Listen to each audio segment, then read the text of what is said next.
मेरे प्यारे देशवासियों, नमस्कार। मन की बात में एक बार फिर आप सभी का बहुत बहुत स्वागत है। यह कार्यक्रम 95वां एपिसोड है। हम बहुत तेजी से मन की बात के शतक की तरफ बढ़ रहे हैं। ये कार्यक्रम मेरे लिए 130 करोड़ देशवासियों से जुड़ने का एक और माध्यम है। हर एपिसोड से पहले गांव शहरों से आए ढेर सारे पत्रों को पढ़ना, बच्चों से लेकर बुजुर्गों के ऑडियो मैसेज को सुनना, ये मेरे लिए एक आध्यात्मिक अनुभव की तरह होता है। साथियों, आज के कार्यक्रम की शुरुआत मैं एक अनूठे उपहार की चर्चा के साथ करना चाहता हूँ। तेलंगाना के राजन्ना सिरसिल्ला जिले में एक बुनकर भाई हैं, एलदी हरिप्रसाद गारू। उन्होंने मुझे अपने हाथों से G20 का यह लोगो बुन करके भेजा है। ये शानदार उपहार देखकर तो मैं हैरान ही रह गया। हरिप्रसाद जी को अपनी कला में इतनी महारत हासिल है कि वो सबका ध्यान आकर्षित कर लेते हैं। हरिप्रसाद जी ने हाथ से बुने G20 के इस लोगो के साथ ही मुझे एक चिट्ठी भी भेजी है। इसमें उन्होंने लिखा है कि अगले साल G20 शिखर सम्मेलन की मेजबानी करना भारत के लिए बड़े ही गौरव की बात है। देश की इसी उपलब्धि की खुशी में उन्होंने G20 का यह लोगो अपने हाथों से तैयार किया है। बुनाई की यह बेहतरीन प्रतिभा उन्हें अपने पिता से विरासत में मिली है और आज वे पूरे पैशन के साथ इसमें जुटे हुए हैं। साथियों, कुछ दिन पहले ही मुझे G20 लोगो और भारत की प्रेसिडेंसी की वेबसाइट को लॉन्च करने का सौभाग्य मिला था। इस लोगो का चुनाव एक पब्लिक कॉन्टेस्ट के जरिए हुआ था। जब मुझे हरिप्रसाद गारू द्वारा भेजा गया उपहार मिला तो मेरे मन में एक और विचार उठा। तेलंगाना के किसी जिले में बैठा व्यक्ति भी G20 जैसी समिट से खुद को कितना कनेक्ट महसूस कर सकता है, ये देखकर मुझे बहुत अच्छा लगा। आज हरिप्रसाद गारू जैसे अनेकों लोगों ने मुझे चिट्ठी भेजकर ये लिखा है कि देश को इतने बड़े समिट की मेजबानी मिलने से उनका सीना चौड़ा हो गया है। मैं आपसे पुणे के रहने वाले सुब्बा राव चिल्लारा जी और कोलकाता के तुषार जगमोहन, उनके संदेश का भी जिक्र करूंगा। इन्होंने G20 को लेकर भारत के प्रोएक्टिव एफर्ट्स की बहुत सराहना की है। साथियों, G20 की वर्ल्ड पॉपुलेशन में 2/3, वर्ल्ड ट्रेड में 3/4 और वर्ल्ड जीडीपी में 85% भागीदारी है। आप कल्पना कर सकते हैं, भारत अब से 3 दिन बाद यानी 1 दिसंबर से इतने बड़े समूह की, इतने सामर्थ्यवान समूह की अध्यक्षता करने जा रहा है। भारत के लिए, हर भारतवासी के लिए ये कितना बड़ा अवसर आया है। ये इसलिए भी और विशेष हो जाता है क्योंकि ये जिम्मेदारी भारत को आजादी के अमृतकाल में मिली है। साथियों, G20 की अध्यक्षता हमारे लिए एक बड़ी अपॉर्चुनिटी बनकर आई है। हमें इस मौके का पूरा उपयोग करते हुए ग्लोबल गुड, विश्व कल्याण पर फोकस करना है। चाहे पीस हो या यूनिटी, पर्यावरण को लेकर संवेदनशीलता की बात हो या फिर सस्टेनेबल डेवलपमेंट की, भारत के पास इनसे जुड़ी चुनौतियों का समाधान है। हमने one earth, one family, one future की जो थीम दी है, उससे वसुधैव कुटुंबकम के लिए हमारी प्रतिबद्धता जाहिर होती है। हम हमेशा कहते हैं, ओम सर्वेषां स्वस्तिर्भवतु, सर्वेषां शांतिर्भवतु, सर्वेषां पूर्णम भवतु, सर्वेषां मंगलम भवतु। ओम शांति शांति शांति। अर्थात सबका कल्याण हो, सबको शांति मिले, सबको पूर्णता मिले और सबका मंगल हो। आने वाले दिनों में देश के अलग-अलग हिस्सों में G20 से जुड़े अनेक कार्यक्रम आयोजित किए जाएंगे। इस दौरान दुनिया के अलग-अलग हिस्सों से लोगों को आपके राज्यों में आने का मौका मिलेगा।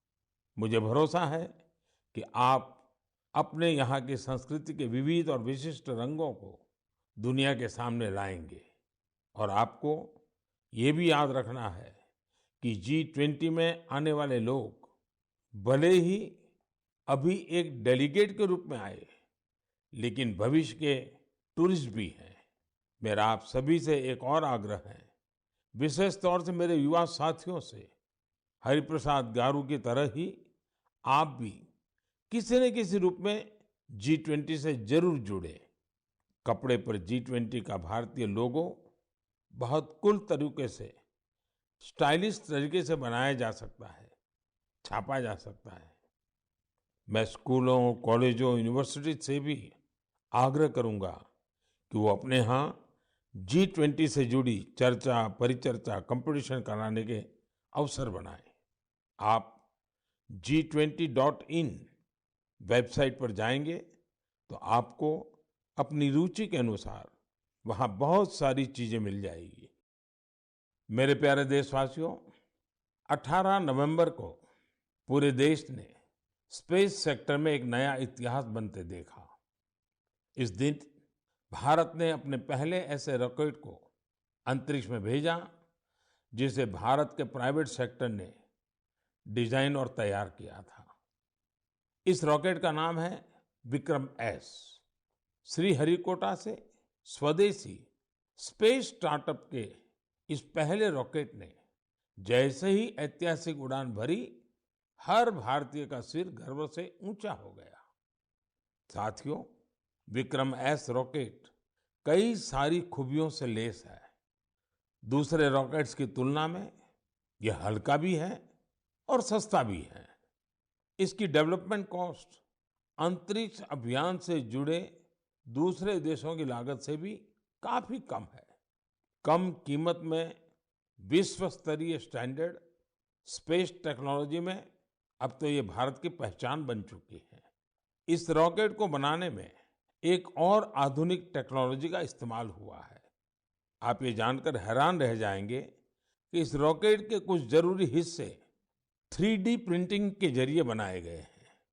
सही में विक्रम एस के लॉन्च मिशन को जो प्रारंभ नाम दिया गया है, वो बिल्कुल फिट बैठता है। ये भारत में प्राइवेट स्पेस सेक्टर के लिए एक नए युग के उदय का प्रतीक है। ये देश में आत्मविश्वास से भरे एक नए युग का आरंभ है। आप कल्पना कर सकते हैं कि जो बच्चे कभी हाथ से कागज का हवाई जहाज बनाकर उड़ाया करते थे, उन्हें अब भारत में ही हवाई जहाज बनाने का मौका मिल रहा है। आप कल्पना कर सकते हैं कि जो बच्चे कभी चांद तारों को देखकर आसमान में आकृतियां बनाया करते थे, उन्हें अब भारत में ही रॉकेट बनाने का मौका मिल रहा है। स्पेस को प्राइवेट सेक्टर के लिए खोले जाने के बाद युवाओं के ये सपने भी साकार हो रहे हैं। रॉकेट बना रहे ये युवा मानो कह रहे हैं, sky is not the limit. साथियों, भारत स्पेस के सेक्टर में अपनी सफलता अपने पड़ोसी देशों से भी साझा कर रहा है।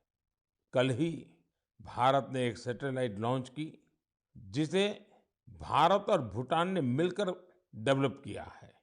ये सैटेलाइट बहुत ही अच्छे रिजोल्यूशन की तस्वीरें भेजेगी, जिसे भूटान को अपने प्राकृतिक संसाधनों के प्रबंधन में मदद मिलेगी। इस सैटेलाइट की लॉन्चिंग भारत भूटान के मजबूत संबंधों का प्रतिबिंब है। साथियों, आपने गौर किया होगा, पिछले कुछ मन की बात में हमने स्पेस, टेक, इनोवेशन पर खूब बात की है। इसकी दो खास वजह हैं। एक तो यह कि हमारे युवा इस क्षेत्र में बहुत ही शानदार काम कर रहे हैं। They are thinking big and achieving big. अब वे छोटी छोटी उपलब्धियों से संतुष्ट होने वाले नहीं हैं।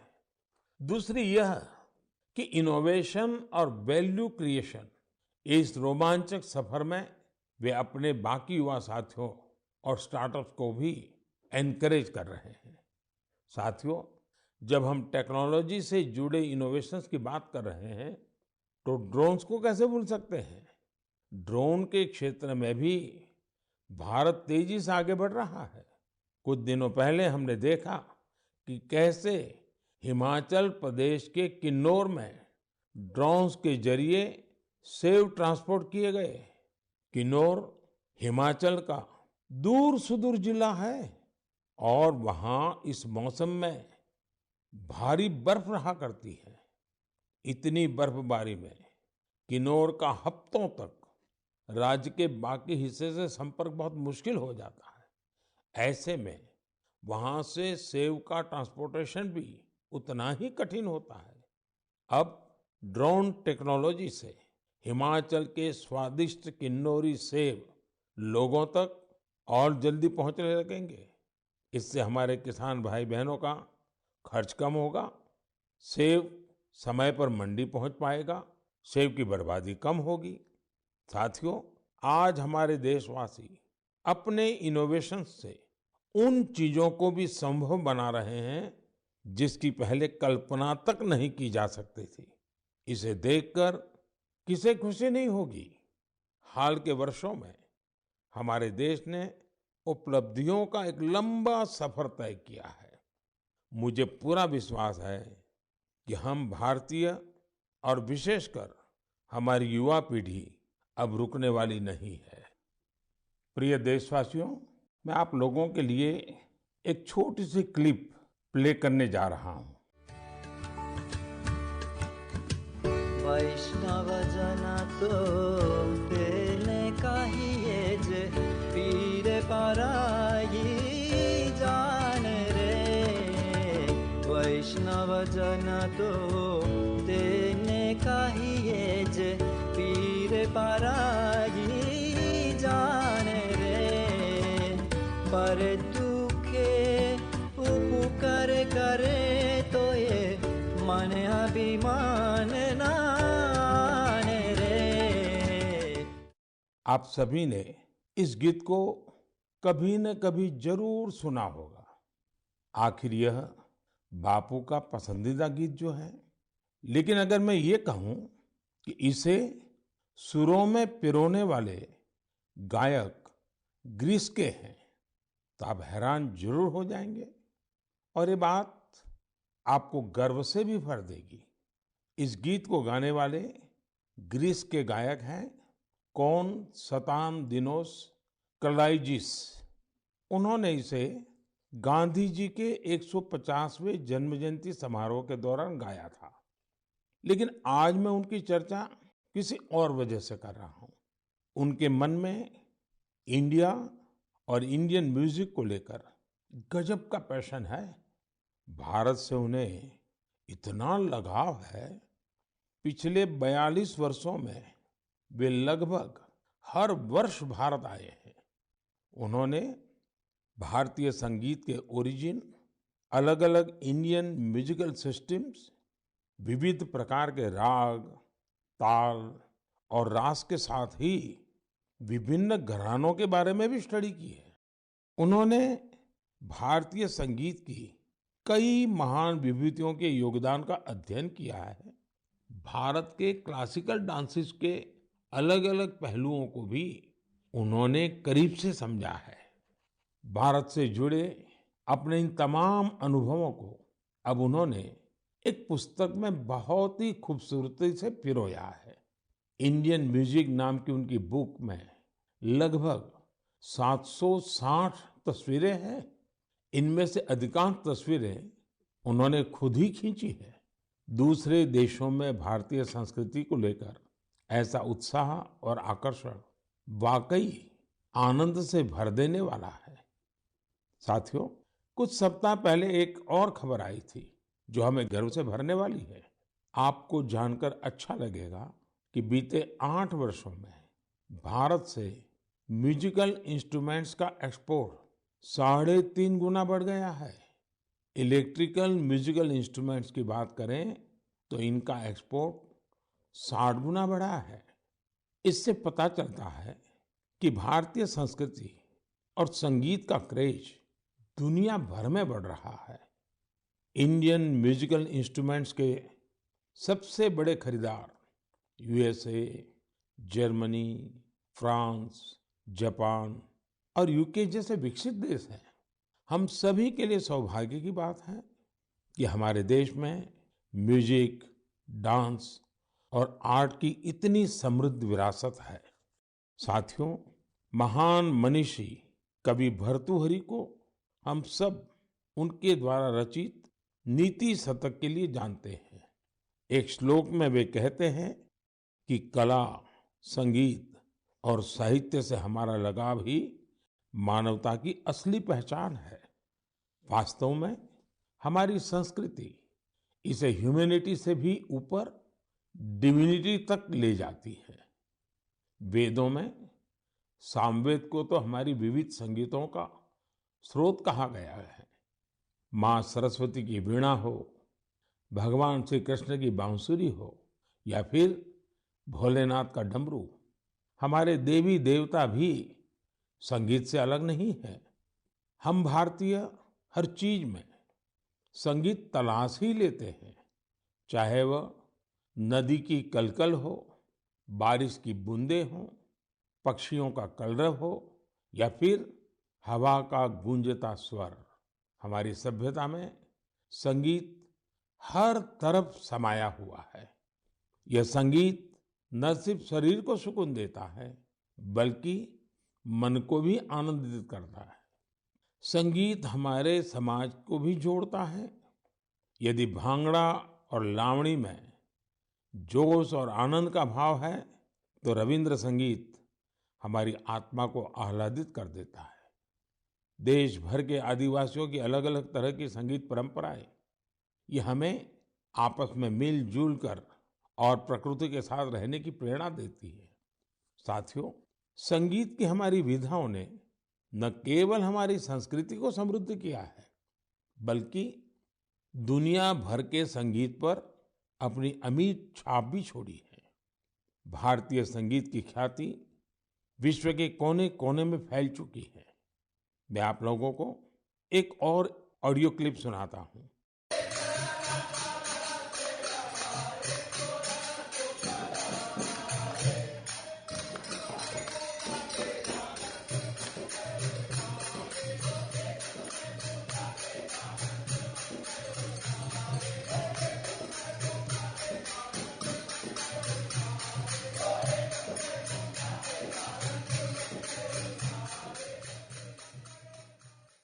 आप सोच रहे होंगे कि घर के पास में किसी मंदिर में भजन कीर्तन चल रहा है, लेकिन ये आवाज भी आप तक भारत से हजारों मील दूर बसे साउथ अमेरिकन देश गयाना से आई है।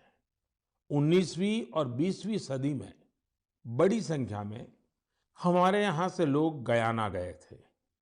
वे यहाँ से भारत की कई परंपराएं भी अपने साथ ले गए थे।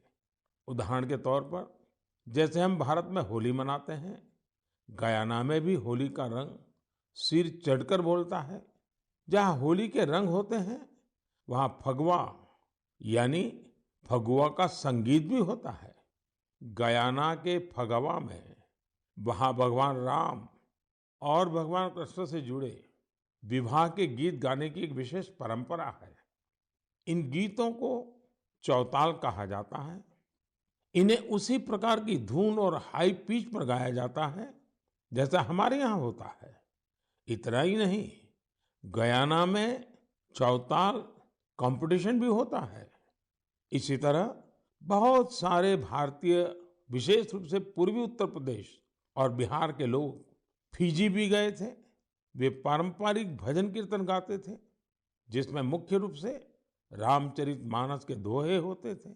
उन्होंने फिजी में भी भजन कीर्तन से जुड़ी कई मंडलियां बना डाली। फिजी में रामायण मंडली के नाम से आज भी 2000 से ज्यादा भजन कीर्तन मंडलियां हैं। इन्हें आज हर गांव मोहल्ले में देखा जा सकता है। मैंने तो यहाँ केवल कुछ ही उदाहरण दिए हैं। अगर आप पूरी दुनिया में देखेंगे तो ये भारतीय संगीत को चाहने वालों की ये लिस्ट काफी लंबी है। मेरे प्यारे देशवासियों, हम सब हमेशा इस बात पर गर्व करते हैं कि हमारा देश दुनिया में सबसे प्राचीन परंपराओं का घर है। इसलिए ये हमारी जिम्मेदारी भी है कि हम अपनी परंपराओं और पारंपरिक ज्ञान को संरक्षित करें, उसका संवर्धन भी करें और हो सके उतना आगे भी बढ़ाएं। ऐसा ही एक सराहनीय प्रयास हमारे पूर्वोत्तर राज्य नागालैंड के कुछ साथी कर रहे हैं। मुझे ये प्रयास काफी अच्छा लगा, तो मैंने सोचा इसे मन की बात के श्रोताओं के साथ भी शेयर करूं। साथियों, नागालैंड में नागा समाज की जीवन शैली, उनकी कला, संस्कृति और संगीत, ये हर किसी को आकर्षित करती है। ये हमारे देश की गौरवशाली विरासत का अहम हिस्सा है। नागालैंड के लोगों का जीवन और उनके स्किल्स सस्टेनेबल लाइफस्टाइल के लिए भी बहुत महत्वपूर्ण है। इन परंपराओं और स्किल्स को बचाकर अगली पीढ़ी तक पहुंचाने के लिए वहां के लोगों ने एक संस्था बनाई है जिसका नाम है लिडी क्रोयू। नागा संस्कृति के जो खूबसूरत आयाम धीरे धीरे खोने लगे थे, लिडी क्रोयू संस्था ने उन्हें फिर से पुनर्जीवित करने का काम किया है। उदाहरण के तौर पर नागा लोक संगीत अपने आप में एक बहुत समृद्ध विधा है। इस संस्था ने नागा संगीत की एल्बम लॉन्च करने का काम शुरू किया है। अब तक ऐसी 3 एल्बम्स लॉन्च की जा चुकी है। ये लोग लोक संगीत, लोक नृत्य से जुड़ी वर्कशॉप भी आयोजित करते हैं। युवाओं को इन सब चीजों के लिए ट्रेनिंग भी दी जाती है। यही नहीं, नागालैंड की पारंपरिक शैली में कपड़े बनाने, सिलाई, बुनाई जैसे जो काम, उनकी भी ट्रेनिंग युवाओं को दी जाती है। पूर्वोत्तर में बैम्बू से भी कितने ही तरह के प्रोडक्ट्स बनाए जाते हैं। नई पीढ़ी के युवाओं को बैम्बू प्रोडक्ट्स बनाना का भी सिखाया जाता है। इससे इन युवाओं का अपनी संस्कृति से जुड़ाव तो होता ही है, साथ ही उनके लिए रोजगार के नए नए अवसर भी पैदा होते हैं। नागा लोक संस्कृति के बारे में ज्यादा से ज्यादा लोग जानें, इसके लिए भी लिडी क्रोयू के लोग प्रयास करते हैं। साथियों, आपके क्षेत्र में भी ऐसी सांस्कृतिक विधाएं और परंपराएं होगी। आप भी अपने अपने क्षेत्र में इस तरह के प्रयास कर सकते हैं। अगर आपकी जानकारी में कहीं ऐसा कोई अनूठा प्रयास हो रहा है तो आप उसकी जानकारी मेरे साथ भी जरूर साझा करिए। मेरे प्यारे देशवासियों, हमारे यहाँ कहा गया है, विद्या धनम सर्वधनम प्रधानम, अर्थात कोई अगर विद्या का दान कर रहा है तो वो समाज हित में सबसे बड़ा काम कर रहा है। शिक्षा के क्षेत्र में जलाया गया एक छोटा सा दीपक भी पूरे समाज को रोशन कर सकता है। मुझे यह देखकर बहुत खुशी होती है कि आज देश भर में ऐसे कई प्रयास किए जा रहे हैं। यूपी की राजधानी लखनऊ से 70-80 किलोमीटर दूर हरदोई का एक गांव है बांसा। मुझे इस गांव के जतिन ललित सिंह जी के बारे में जानकारी मिली है, जो शिक्षा की अलग जगाने में जुटे हैं। जतिन जी ने 2 साल पहले यहाँ community library and resource centre शुरू किया था। उनके इस सेंटर में हिंदी और अंग्रेजी साहित्य, कंप्यूटर, लॉ और कई सरकारी परीक्षाओं की तैयारियों से जुड़ी 3000 से अधिक किताबें मौजूद है। इस लाइब्रेरी में बच्चों की पसंद का भी पूरा ख्याल रखा गया है। यहाँ मौजूद कॉमिक्स की किताबें हो या फिर एजुकेशनल टॉयज, बच्चों को खूब भा रहे हैं। छोटे बच्चे खेल-खेल में यहाँ नई-नई चीजें सीखने आते हैं। पढ़ाई ऑफलाइन हो या फिर ऑनलाइन, करीब 40 वॉलंटियर्स इस सेंटर पर स्टूडेंट्स को गाइड करने में जुटे रहते हैं। हर रोज गांव के तकरीबन 80 विद्यार्थी इस लाइब्रेरी में पढ़ने आते हैं। साथियों, झारखंड के संजय कश्यप जी भी गरीब बच्चों के सपनों को नई उड़ानें दे रहे हैं। अपने विद्यार्थी जीवन में संजय जी को अच्छी पुस्तकों की कमी का सामना करना पड़ा था। ऐसे में उन्होंने ठान लिया कि किताबों की कमी से वे अपने क्षेत्र के बच्चों का भविष्य अंधकारमय नहीं होने देंगे। अपने इस मिशन की वजह से आज वो झारखंड के कई जिलों में बच्चों के लिए लाइब्रेरी मैन बन गए हैं। संजय जी ने जब अपनी नौकरी की शुरुआत की थी, उन्होंने पहला पुस्तकालय अपने पैतृक स्थान पर बनवाया था। नौकरी के दौरान उनका जहां भी ट्रांसफर होता था, वहां वे गरीब और आदिवासी बच्चों की पढ़ाई के लिए लाइब्रेरी खोलने के मिशन में जुट जाते हैं। ऐसा करते हुए उन्होंने झारखंड के कई जिलों में बच्चों के लिए लाइब्रेरी खोल दी है।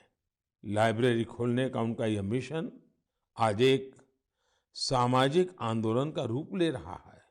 संजय जी हो या जतिन जी, ऐसे अनेक प्रयासों के लिए मैं उनकी विशेष सराहना करता हूं। मेरे प्यारे देशवासियों, मेडिकल साइंस की दुनिया ने रिसर्च और इनोवेशन के साथ ही अत्याधुनिक टेक्नोलॉजी और उपकरणों के सहारे काफी प्रगति की है। लेकिन कुछ बीमारियां आज भी हमारे लिए बहुत बड़ी चुनौती बनी हुई है। ऐसी ही एक बीमारी है मस्कुलर डिस्ट्रॉफी। ये मुख्य रूप से एक ऐसी आनुवंशिक बीमारी है जो किसी भी उम्र में हो सकती है। इसमें शरीर की मांसपेशियां कमजोर होने लगती हैं। रोगी के लिए रोजमर्रा के अपने छोटे छोटे कामकाज करना भी मुश्किल हो जाता है। ऐसे मरीजों के उपचार और देखभाल के लिए बड़े सेवाभाव की जरूरत होती है। हमारे यहाँ हिमाचल प्रदेश में सोलन में एक ऐसा सेंटर है जो मस्कुलर डिस्ट्रॉफी के मरीजों के लिए उम्मीद की नई किरण बना है। इस सेंटर का नाम है मानव मंदिर। इसे Indian association of muscular dystrophy द्वारा संचालित किया जा रहा है। मानव मंदिर अपने नाम के अनुरूप ही मानव सेवा की अद्भुत मिसाल है। यहाँ मरीजों के लिए ओपीडी और एडमिशन की सेवाएं 3-4 साल पहले शुरू हुई थी। मानव मंदिर में करीब 50 मरीजों के लिए बेड्स की सुविधा भी है। फिजियोथेरेपी, इलेक्ट्रोथेरेपी और हाइड्रोथेरेपी के साथ साथ योग प्राणायाम की मदद से भी यहाँ रोग का उपचार किया जाता है। साथियों, हर तरह की हाईटेक सुविधाओं के जरिए इस केंद्र में रोगियों के जीवन में सकारात्मक बदलाव लाने का भी प्रयास होता है। मस्कुलर डिस्ट्रॉफी से जुड़ी एक चुनौती इसके बारे में जागरूकता का अभाव भी है। इसलिए यह केंद्र हिमाचल प्रदेश ही नहीं, देश भर में मरीजों के लिए जागरूकता शिविर भी आयोजित करता है। सबसे ज्यादा हौसला देने वाली बात यह है कि इस संस्था का प्रबंधन मुख्य रूप से इस बीमारी से पीड़ित लोग ही कर रहे हैं। जैसे सामाजिक कार्यकर्ता Urmila Baldi ji, Indian association of muscular dystrophy की अध्यक्ष बहन संजना गोयल जी, और इस एसोसिएशन के गठन में अहम भूमिका निभाने वाले श्रीमान विपुल गोयल जी इस संस्थान के लिए बहुत अहम भूमिका निभा रहे हैं। मानव मंदिर को हॉस्पिटल और रिसर्च सेंटर के तौर पर विकसित करने की कोशिशें भी जारी हैं। इससे यहाँ मरीजों को और बेहतर इलाज मिल सकेगा। मैं इस दिशा में प्रयासरत सभी लोगों की हृदय से सराहना करता हूँ। साथ ही मस्कुलर डिस्ट्रॉफी का सामना कर रहे सभी लोगों की बेहतरी की कामना करता हूं। मेरे प्यारे देशवासियों, आज मन की बात में हमने देशवासियों के जिन रचनात्मक और सामाजिक कार्यों की चर्चा की, वो देश की ऊर्जा और उत्साह के उदाहरण है। आज हर देशवासी किसी न किसी क्षेत्र में, हर स्तर पर देश के लिए कुछ अलग से काम करने का प्रयास कर रहा है। आज की चर्चा में ही हमने देखा, G20 जैसे अंतर्राष्ट्रीय प्रयोजन में हमारे एक बुनकर साथी ने अपनी जिम्मेदारी समझी, उसे निभाने के लिए आगे आए। इसी तरह कोई पर्यावरण के लिए प्रयास कर रहा है, कोई पानी के लिए काम कर रहा है। कितने ही लोग शिक्षा, चिकित्सा और साइंस टेक्नोलॉजी से लेकर संस्कृति, परंपराओं तक असाधारण काम कर रहे हैं। ऐसा इसलिए क्योंकि आज हमारा हर नागरिक अपने कर्तव्य को समझ रहा है। जब ऐसी कर्तव्य भावना किसी राष्ट्र के नागरिकों में आ जाती है, तो उसका स्वर्णिम भविष्य अपने आप तय हो जाता है। और देश के ही स्वर्णिम भविष्य में हम सबका भी स्वर्णिम भविष्य है। मैं एक बार फिर देशवासियों को उनके प्रयासों के लिए नमन करता हूं। अगले महीने हम फिर मिलेंगे और ऐसे ही कई और उत्साहवर्धक विषयों पर जरूर बात करेंगे। अपने सुझाव और विचार जरूर भेजते रहिएगा। आप सभी का बहुत बहुत धन्यवाद।